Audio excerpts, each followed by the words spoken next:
Hello. അപ്പോൾ സ്കൂളുകളൊക്കെ എക്സാമൊക്കെ കഴിഞ്ഞു, ഇനി ഓണപരിപാടിയായി. അപ്പോൾ ഇന്നും നാളെയുമായിട്ട് ഓരോ സ്കൂളിൽ ഓണപരിപാടിയൊക്കെ നടന്നു വരികയാണ്. അപ്പോൾ എൻ്റെ മനസ്സിൽ എനിക്ക് മറക്കാൻ പറ്റാത്തൊരു ഓണമുണ്ട്. അത് 4ാം ക്ലാസ്സിലായിരുന്നു. അപ്പോൾ ഇപ്പോൾ പൂക്കളം ഇടുന്നതൊക്കെ കാണുമ്പോൾ, കുട്ടികളിങ്ങനെ ഓണാഘോഷിക്കുന്നത് കാണുമ്പോൾ എൻ്റെ മനസ്സിലേക്ക് ആദ്യം വരുന്ന എൻ്റെ ഓണ ഓർമ്മ എന്ന് പറഞ്ഞാൽ ഈ 4ാം ക്ലാസ്സിലെ അനുഭവമാണ്. അപ്പം 4ാം ക്ലാസ്സിൽ ഞങ്ങൾ ആലക്കാട് MLP സ്കൂളിലാണ് പഠിച്ചത്. ഞാൻ കഴിഞ്ഞ വീഡിയോയിൽ പറഞ്ഞിട്ടുണ്ടായിരുന്നു. അപ്പോൾ അവിടെ 5ാം ക്ലാസ് വരെയുള്ളത് 5 ക്ലാസ്സുകളാണുള്ളത്. അപ്പോൾ സാധാരണ ഓണ ദിവസം അല്ലെങ്കിൽ ഓണാഘോഷത്തിൻ്റെ ദിവസം ഞങ്ങൾക്ക് എങ്ങനെയാണ് ഉണ്ടാവുകയെന്ന് വെച്ചാൽ, നമ്മൾ എന്ത് ചെയ്യും, പൂക്കളിടും.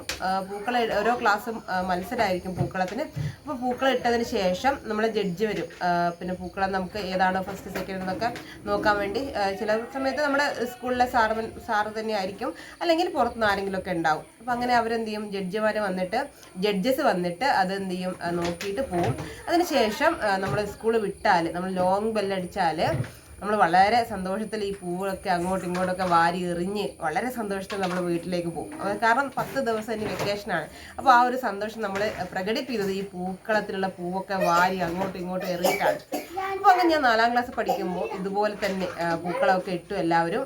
ജഡ്ജസ് ഒക്കെ നമ്മുടെ പൂക്കളമൊക്കെ നോക്കി പോയതിന് ശേഷം പിന്നെ വൈകുന്നേരം നമ്മൾ ദേശീയ ഗാനം കഴിഞ്ഞിട്ടാണ് പിന്നെ ലോങ് ബെൽ അടിച്ചിട്ട് പിന്നെ വീട്ടിലേക്ക് പോകും. അപ്പോൾ ദേശീയ ഗാനത്തിന് മുന്നേ ഞാൻ കുറച്ച് സമയം ക്ലാസ്സിലില്ലായിരുന്നു, പുറത്തായിരുന്നു. പിന്നെ അപ്പം ദേശീയ ഗാനത്തിന് തൊട്ട് മുമ്പേ ക്ലാസ്സിലെത്തി.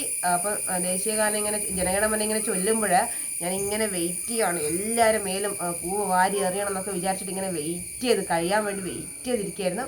അപ്പോൾ ദേശീയ ഗാനം കഴിഞ്ഞ് ലോങ് ബെല്ലടിച്ചത് ഞാൻ പെട്ടെന്ന് ഇറങ്ങി പൂവൊക്കെ വാരി എല്ലാവരുടെ മേലെറിഞ്ഞ്, എല്ലാവരെയും എറിഞ്ഞ് പൂവുണ്ട്. അപ്പോൾ എല്ലാവരും ഭയങ്കര പേടിയിലും അത്ഭുതത്തിലും എന്തൊക്കെയോ ഇതിൽ എന്നെ നോക്കുകയാണ്. എല്ലാവർക്കും ഭയങ്കര ടെൻഷനിൽ എന്നെ ഇങ്ങനെ എല്ലാവരും നോക്കുകയാണ്. അപ്പോഴാണ് ഞാൻ ശ്രദ്ധിക്കുന്നത്, ഞാൻ മാത്രമേ ഈ പൂവൊക്കെ വാരി എറിഞ്ഞിട്ടുള്ളൂ എന്നുള്ള കാര്യം ഞാൻ അന്നപ്പോൾ ശ്രദ്ധിക്കുന്നത്. അപ്പോൾ എനിക്കൊന്നും മനസ്സിലായില്ല. അപ്പോൾ ആരോ സ്റ്റാഫ് റൂമിൽ പോയിട്ട് സാറോട് പറഞ്ഞു. അപ്പോൾ സാർമാരൊക്കെ വന്നു. അപ്പം സാർമാർ വന്നു, എന്നെ 10 മിനിറ്റ് ശിക്ഷ എന്നോണം 10 മിനിറ്റ് ബെഞ്ചുമ്മ കയറ്റി നിൽപ്പിച്ചു.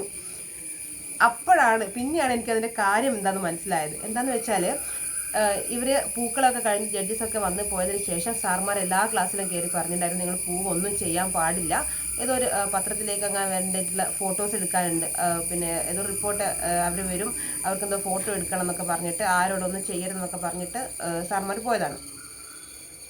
പക്ഷേ ആ ഒരു ടൈമിൽ ഞാൻ ക്ലാസ്സിലില്ലായിരുന്നു. ഞാൻ എന്തോ ബാത്റൂമിലോ അങ്ങനെ പുറത്തായിരുന്നുള്ളത്. അപ്പോൾ ഞാനത് അറിഞ്ഞില്ല. അങ്ങനെ 5 or 10 മിനിറ്റ് എന്നെ ബെഞ്ചിൽ കയറ്റി നിൽപ്പിച്ചു. അപ്പോൾ എപ്പോഴും ഓണം എന്ന് പറയുമ്പോൾ അല്ലെങ്കിൽ പൂക്കളം കാണുമ്പോൾ എൻ്റെ മനസ്സിലേക്ക് ആദ്യം ഓടിയെത്തുന്ന ഓർമ്മ ഈ 4ാം ക്ലാസ്സിലെ ഓർമ്മയാണ്. 4ാം ക്ലാസ്സിലെ ഈ ഒരു മനോഹരമായ, ഒരിക്കലും മറക്കാൻ പറ്റാത്ത ഈ ഒരു ഓർമ്മയാണ്. അപ്പോൾ ശരി, മറ്റൊരു വീഡിയോ ആയിട്ട് കാണാം.